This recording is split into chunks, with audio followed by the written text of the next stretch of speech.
It's your boy Radiant.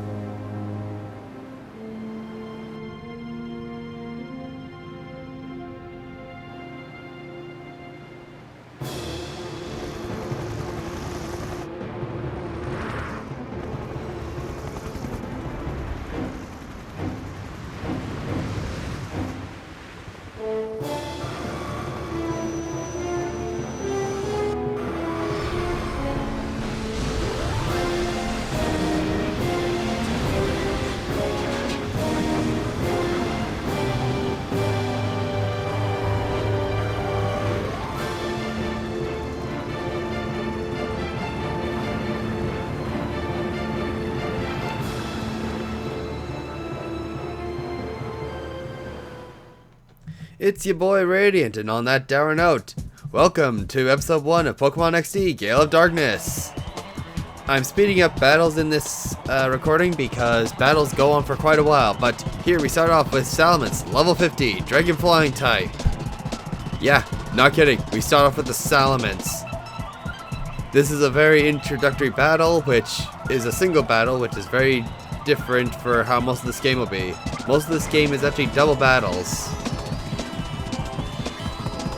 This is also a pretty easy fight considering how I start with Earthquake and literally the first move, as if to say, hey, use this move. Metagross use a Sludge Bomb, and that's the only attack it'll use on you. So I'm a bit of a goof here by using Brick Break, but I was testing because I thought... Anyways, I actually take a pretty bad hit from that. Also, I get poisoned and hurt by the poison. So I smarten up, use Earthquake,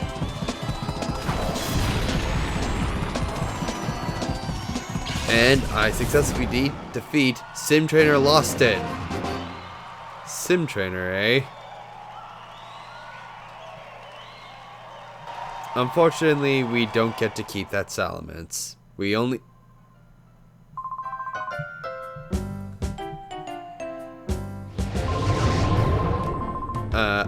In case you're curious, I won't be reading all the dialogue just because I don't feel confident in just doing enough voices. I'll be voicing some characters, but not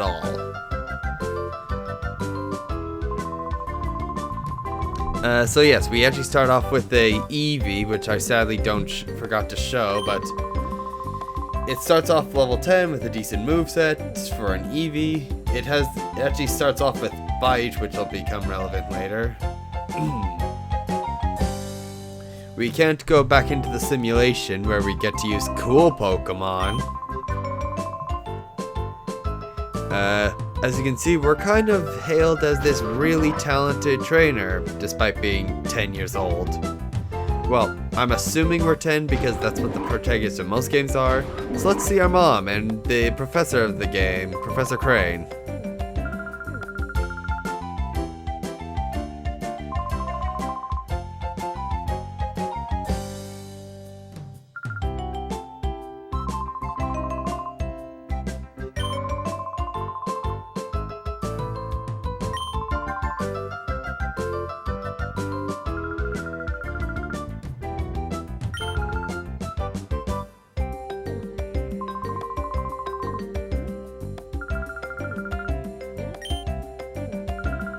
So our very first task in this game is to go find our baby sister before she can mess something up.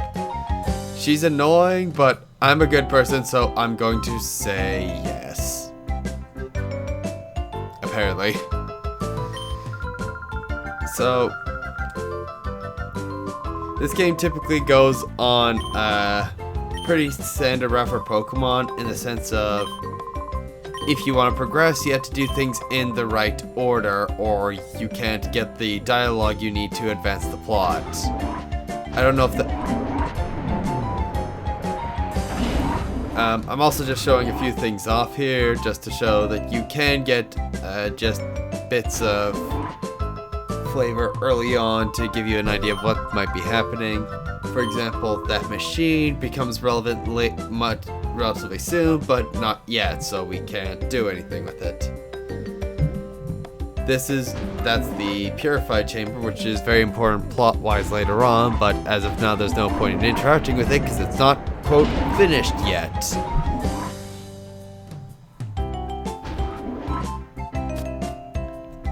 So, the first thing we need to do is to get the PDA number, but I want to show this off.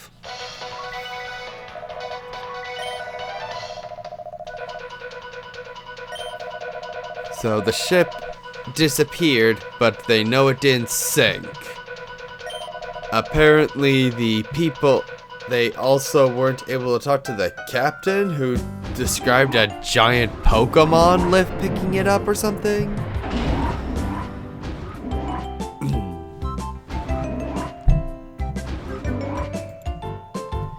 So here we see a Plusle, which I activate twice. I wonder, who is that second bed for? Because one of them would presumably be Jovi, but that's our bed. And apparently our sister's been in here. There's something on the desk. There's also an item ball. And yes, according to the strategy guide, that box is an item ball.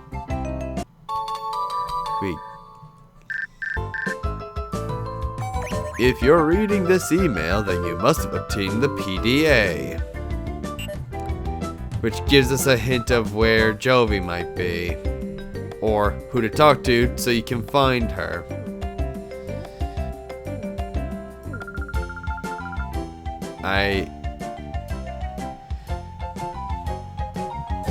There seems to be other trainers here, like, even when we're sleeping, you sleep with your Pokemon.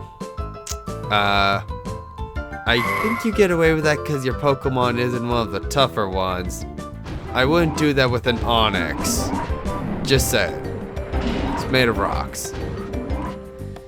So yeah, here's the NPC we're supposed to talk to. His name is Adon. I don't know if you have any reason of knowing that's Adon unless you just talked to everyone or played this game before. And he gives us our next plot marker of Dr. Kaminko's house. I know this is probably not how most people narrate their game, and this is probably just because it's post-commentary.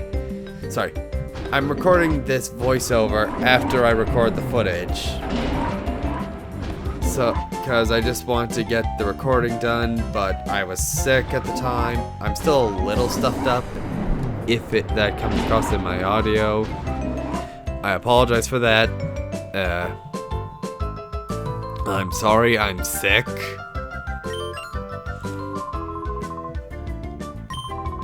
But yeah, here we're working on the project.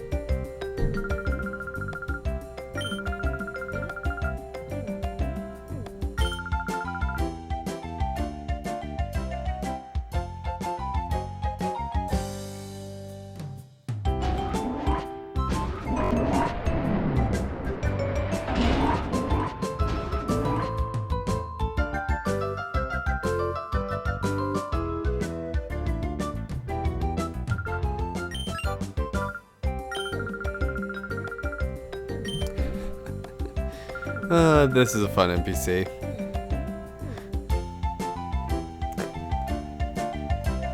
I was trying to find the explanation part for how to do battles and such, but I can't remember where it is. Fortunately, well, this is a GameCube title.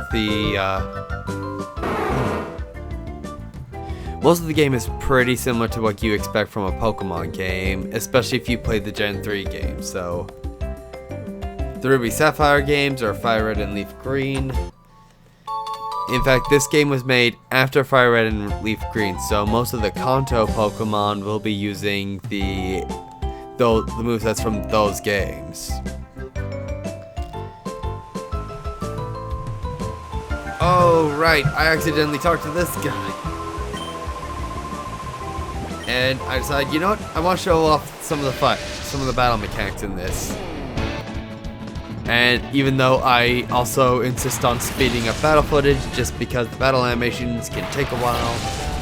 so I figured I'll have plenty of time to talk, even in these long fights, especially when the fights get longer, and I'm going to be very thinking a lot. Apparently I was thinking a lot while recording. As you can see, we're fighting a Sentret. It's level 5 and we have a level 10, so this is going to be really easy for us. I just used Tackle twice. He doesn't really stand much of a chance even with his defense raised. You might be wondering, how do we catch Pokemon? Because this doesn't seem like a typical game. This game has a mechanic around snagging Pokemon. If you've not heard of these games before, I'm assuming you're familiar with Pokemon, but maybe not this game or its prequel, Colosseum. Or the previous game, Colosseum.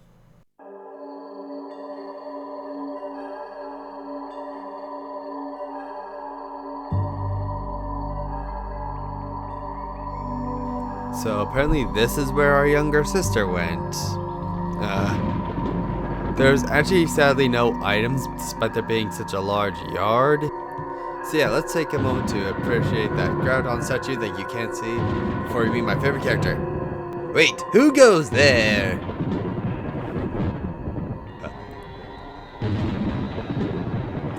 You must be a burglar. Chobin will put you straight. Don't you move! Chobin is the name, and Chobin is the #1 assistant to Dr. Kaminko. Chobin is the only assistant, so Chobin must be #1.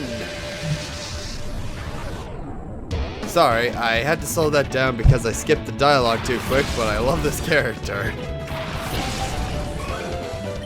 We're fighting a Sunkern now. Remember how the Sentret was easy? Well, now we're fighting one of the lowest Pokemon stat.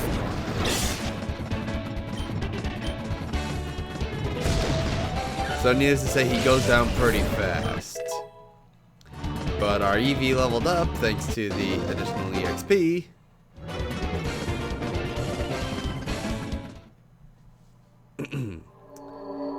You've made Chobin angry now. Even though Chobin lost, you're still not going past Chobin.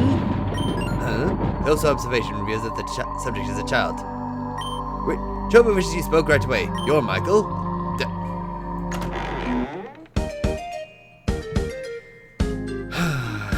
And it's Jovi. I don't like her. Because I don't think a lot of people don't like the way she just talks.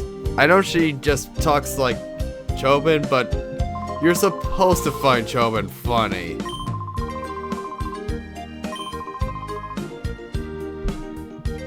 Also, Chobin's way more funny than anything Jovi will ever say. So I'm going to slowly walk in here and say hello to our new end cards, because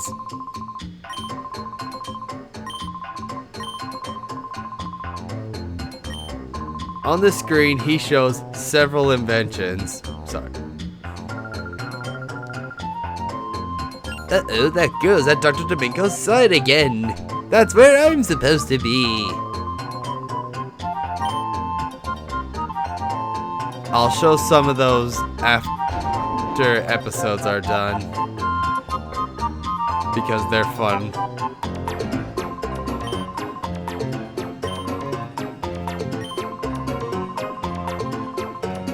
Apparently we have a machine part to get later, but we can't do anything yet because the plot says we have to do something else. Namely, we have to bring her back, which we can do pretty soon. Jovi joined the party. Sorry if I'm not keeping up with the dialogue. I was skipping it kinda quickly, apparently.